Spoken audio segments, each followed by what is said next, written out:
Hello नमस्कार दोस्तों। आज हम टॉपिक पर बात करने वाले हैं वो बहुत ही इम्पोर्टेंट टॉपिक है। बहुत सारे स्टूडेंट जो पढ़ रहे हैं मेरे पास और बहुत सारे स्टूडेंट जो इधर उधर पढ़ते हैं, उनकी एक क्वेरी होती है कि मेलिफिक और बेनिफिक प्लेनेट का क्या डिफरेंस है। और एक बहुत बड़ा मिसकंसेप्शन है मेलिफिक और बेनिफिक प्लैनेट्स के बारे में। जब हम किसी मेलिफिक प्लेनेट की बात करते हैं तो हम दिमाग के अंदर बिठा लेते हैं कि वो तो खराब ही फल देगा, और बेनिफिक प्लेनेट की बात करते हैं तो हम माइंड में बिठा लेते हैं कि वो अच्छे फल देगा। तो मेरी आज की क्लास में मैं डिस्कस करूंगा कि हम मेलिफिक प्लेनेट को किस तरीके से समझें, बेनिफिक प्लेनेट को किस तरीके से समझें। दिमाग के अंदर ये बात बिठाने की जरूरत है जब हम एस्ट्रोलॉजी करते हैं कि कोई भी प्लेनेट मेलिफिक या बेनिफिक नहीं होता। एक ह्यूमन बीइंग, एक जीव होता है, तो पुराने समय में जो भी चीज आपकी जीव या आत्मा या शरीर को जो नुकसान पहुंचाती थी उसे हम अशुभ या मेलिफिक मानते थे, और जो शरीर या आपकी आत्मा को या आपके ऑर्गन्स को नुकसान नहीं पहुंचाती थी उसे शुभ मानते थे। अब समय बदल चुका है। आज के समय पर आपके शरीर के साथ साथ आपके जो असेट है, आपकी जो नॉन लिविंग थिंग्स है, पैसा, धन दौलत, मकान, दुकान, व्हीकल, इन सभी चीजों को जो फायदा पहुंचाए उसे भी हम बेनिफिक मानते हैं। तो मेरी बात को ध्यान से समझें। मेलिफिक प्लेनेट जो होता है वो आपके लिविंग लिविंग थिंग्स को, मतलब रिश्तों को, आपके शरीर के अंगों को नुकसान पहुंचाता है, मगर वो आपकी नॉन लिविंग थिंग्स को, नॉन लिविंग थिंग हो गया जैसे मकान हो गया, दुकान होगी, आपका व्हीकल हो गया, एजुकेशन होगी, इंटेलिजेंस होगी, इन सभी को फायदा पहुंचाता है, उनके लिए अच्छा होता है। सिमिलरली जो बेनिफिक प्लेनेट होता है जिसे हम शुभ ग्रह बोलते हैं, वो आपकी लिविंग थिंग के लिए अच्छा होता है, मगर नॉन लिविंग थिंग्स में उसका कोई भी रोल नहीं होता। अब जैसे किसी बेनिफिक प्लेनेट की दशा आ गई तो जनरली लोगों को मैंने देखा है वो कहते हैं कि हमारी तो ये दशा ऐसे ही निकल गई। आप ये देखिए कि उस दशा के अंदर आपके रिश्ते मजबूत हुए होंगे, आपको कोई बीमारियां नहीं होंगी, आपका शरीर स्वस्थ रहा होगा। आप यदि वेल्थ के लेवल पर बेनिफिक प्लेनेट को देख रहे हैं तो आपका सोचने का नजरिया बदले, और ये मैं सभी लोगों को बता रहा हूं। अभी तक जिन लोगों ने भी मेरा एस्ट्रोलॉजी चैनल अब सब्सक्राइब नहीं किया है वो सब्सक्राइब कर लें, इस वीडियो को एंड तक देखें और इसको समझने की कोशिश करें।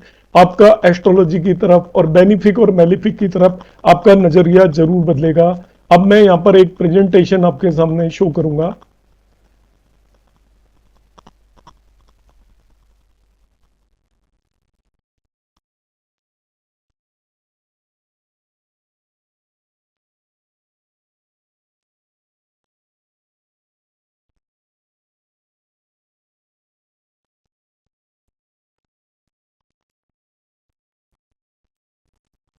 Result related to houses. देखिए, हर एक house, every house has two type of significations. हर एक हाउस के दो तरीके के सिग्निफिकेशंस होते हैं, live things and non live things. Like for fourth house, live things आपके होंगी mother, animals, birds, chest, lungs. ये ऑर्गन हो गए चेस्ट एंड लंग्स। मदर आपकी माँ हो गई, और ये जानवर और पंछी इसी से रिप्रेजेंट हम करते हैं। नॉन लिविंग थिंग्स हैं जो फोर्थ हाउस से रिलेटेड, मैं एग्जांपल के लिए फोर्थ हाउस ले रहा हूं, वो होगी आपकी लैंड, हाउस, व्हीकल एटसेट्रा। मकान, दुकान, घर, और आपका जो भी व्हीकल है आपके पास, वो सब रिप्रेजेंट करते हैं। रिजल्ट रिलेटेड टू प्लैनेट्स, जरा ध्यान से समझें। जो अभी मैंने आपको बताया था उसी चीज को मैं बता रहा हूं। Natural malefic planet situated in a house give harm to live things. एक minute, yes. So natural malefic planet यदि किसी भी हाउस के अंदर आकर बैठ जाए, अशुभ ग्रह किसी भी हाउस में बैठ जाए, तो उसके जो लाइव थिंग्स, जीवित जो भी सिग्निफिकेशंस है, शरीर के ऑर्गन या उससे रिलेटेड रिश्ते हैं, उनको नुकसान पहुंचाते हैं, मगर वो नॉन लिविंग थिंग्स को फायदा पहुंचाएंगे। फोर्थ हाउस से आप समझ लीजिए नेचुरल मेलिफिक फोर्थ हाउस में आ गया, तो आपके जो लिविंग सिग्निफिकेशंस हैं, आपके शरीर के जो ऑर्गन्स हैं, लाइक आपके लंग्स हो गया, चेस्ट हो गया, उससे रिलेटेड वो प्रॉब्लम क्रिएट करेंगे। आपकी मदर को प्रॉब्लम क्रिएट करेंगे, आपके घर के एनिमल्स को प्रॉब्लम क्रिएट करेंगे, आपने कोई बर्ड्स रखे हुए हैं उनको प्रॉब्लम क्रिएट करेंगे, मगर आपको वो जमीन दिलवाएंगे, दुकान दिलवाएंगे, व्हीकल दिलवाएंगे। तो जो एक नेचुरल मेलिफिक की आपकी दशा आई, तो आपने सुना होगा बहुत सारे लोग कहते हैं कि ये तो अशुभ ग्रह की दशा थी, इसने तो मेरी जिंदगी बना दी, क्योंकि हमारा नजरिया बदल चुका है। एस्ट्रोलॉजी जब थी उसका नजरिया डिफरेंट था। उस टाइम नॉन लिविंग थिंग्स को हम नहीं कंसीडर करते थे, ज्यादा हम कंसीडर करते थे लिविंग थिंग्स को। आज के समय में हम लिविंग थिंग्स की तरफ उतना ध्यान नहीं देते।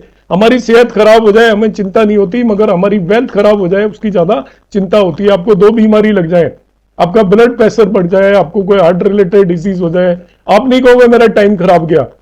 यदि आपको मकान मिल जाता है, दुकान मिल जाती है, व्हीकल मिल जाते हैं, तो आप कहोगे ये दशा तो मेरी बड़ी शानदार गई है। पहले के टाइम पे ऐसा नहीं था। और उल्टा हो जाए, आपकी हेल्थ बहुत अच्छी रहे, आप बहुत रोबस्ट हो, और मगर आपको ना मकान मिले, ना दुकान मिले, ना व्हीकल मिले, ना वेल्थ मिले, तो आप कहोगे नहीं मेरी ये दशा तो बहुत ज्यादा खराब गई। तो हमें दशाओं को समझने की जरूरत है, मेलिफिक और बेनिफिक को समझने की जरूरत है। दूसरा देखिए, नेचुरल बेनिफिक का मैंने बताया था, planet situated in a house do not have much sympathy with the non living things. तो जो बेनिफिक किसी भी हाउस में जाकर बैठ गया, चौथे भाव में नेचुरल बेनिफिक बैठ गया, जुपिटर बैठ गया, तो वो नॉन लिविंग थिंग से रिलेटेड आपको कुछ भी नहीं देगा, and give rise to live things related to that house. तो आपको ना वो मकान दिलाएगा, ना आपको वो दुकान दिलाएगा, ना जमीन दिलवाएगा, ना आपको व्हीकल दिलवाएगा, मगर ध्यान रखिएगा वो आपकी हेल्थ बहुत अच्छी रखेगा, आपकी मदर को बहुत ठीक से रखेगा, मदर से रिश्ते अच्छे रहेंगे, आपके मदर की तबीयत और हेल्थ अच्छी रहेगी, आपके घर के एनिमल्स ठीक रहेंगे, आपके ऑर्गन्स अच्छे रहेंगे शरीर के। आप इस तरीके से इसे इंटरप्रेट करें तो नेचुरल बेनिफिक का ये मतलब होता है। अब मैं इसी को और एक एग्जांपल ले लेता हूं, natural malefic even in own sign. Natural malefic अपने ही भाव में बैठ गया, सपोज फिफ्थ हाउस के अंदर नेचुरल मेलिफिक बैठ गया, किल्स द लाइफ, जिंदगी को मारता है वो उस भाव से related. For example natural malefic यदि फिफ्थ हाउस में चला जाए, तो फिफ्थ हाउस में बहुत सारे बच्चे होंगे मगर बचेंगे नहीं, क्योंकि नेचुरल मेलिफिक फिफ्थ हाउस में संतान को किल करता है, तो संतान को नुकसान पहुंचाएगा। मगर फिफ्थ हाउस से रिलेटेड अदर जो कार्य करते हैं, जैसे एजुकेशन है, आपकी लर्निंग है, इन्वेस्टमेंट है, उसमें आपको बहुत अच्छे रिजल्ट मिलने वाले हैं। तो फिफ्थ हाउस में आपने सुना होगा नेचुरल मेलिफिक आपका आईआईटी में सिलेक्शन करवा सकते हैं, किसी अच्छी नीट में सिलेक्शन करवा सकते हैं, अच्छी कॉम्पिटेटिव एग्जाम में सिलेक्शन करवा देते सकते हैं, मगर लाइफ से रिलेटेड इवेंट्स को वो लाइफ जिसमें होती है, जान जिसमें होती है, आपके रिश्तों को खराब करेंगे, बच्चों से रिश्तों को खराब करेंगे। आप जब कम एज के हो तो आपके बच्चे जो बॉर्न होंगे उनको नुकसान हो सकता है। ये यहां पर मैंने एक एग्जाम्पल लिया हुआ है रिजल्ट ऑफ प्लेनेट। यहां पर सन आपका एक्सोल्टेड होकर फिफ्थ हाउस में है, तो ये प्रोजेनी के लिए, संतान के लिए प्रॉब्लम क्रिएट करेगा। आपकी संतान होंगी तो उसमें से कुछ ना कुछ बचेंगी नहीं, या आज के टाइम पर बचा ली जाती हैं क्योंकि मॉडर्न टाइम है, मगर उन्हें कुछ ना कुछ प्रॉब्लम होगी, मेडिकल इंटरफेरेंस होगा। But native was highly educated and intelligent.